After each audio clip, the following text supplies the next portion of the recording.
Баршаңызға сәлем достар. Бүгін сіздермен кешкі асқа ерекше өзбек халқының хамир хасиб деп аталатын тағамымен бөлісемін.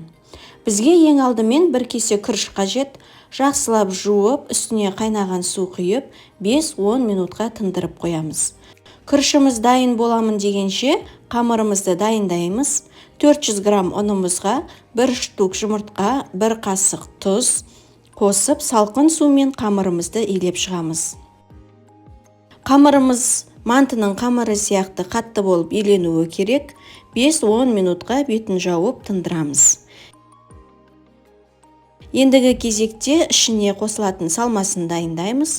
400 грамм фаршқа 1 дана пиязды ұсақтап турап, күріштің суын төгіп, күрішімізді саламыз. Дәміне қарай тұз бен қара бұршымызды қосамыз. Фаршыңыз егер майсыз болса, аздаған сұйық май қосуға болады. Барлығын жақсылап араластырамыз.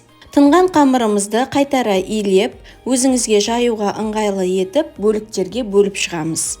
Қамырымызды тура мантының қамыры сияқты жайып, 4 бұрыштап кесеміз. Видеоның соңына дейін қарап, каналыма тіркелуді ұмытпаңыз. Тек түйілуінде ғана ерекшелік бар. Видеоны мұқият қараңыз. Қамырымыз сопақша болып түйілуі керек. Қамырдың бір шетін фаршты жауып тұратындай етіп ортаға келеміз. Сосын екі шетін ортаға жинап, қамырымызды ораймыз.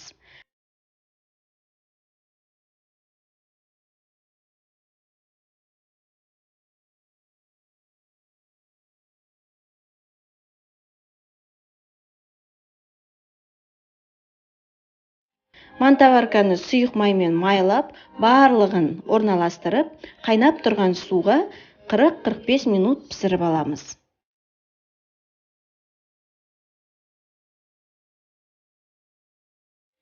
Хамир хасиб дайын боламын дегенше, бетіне қосылатын подливті дайындаймыз. Подливіміз мантының подливі сияқты, пиязды екіге бөліп турап, сәбізімізді үккіштен өткізіп, қызып тұрған майға қуырып аламыз. Асымыз дайын болды. Ортасынан бөліп немесе бөлмей, өзіңізге қалай ыңғайлы, солай дастарханға ұсынсаңыз болады.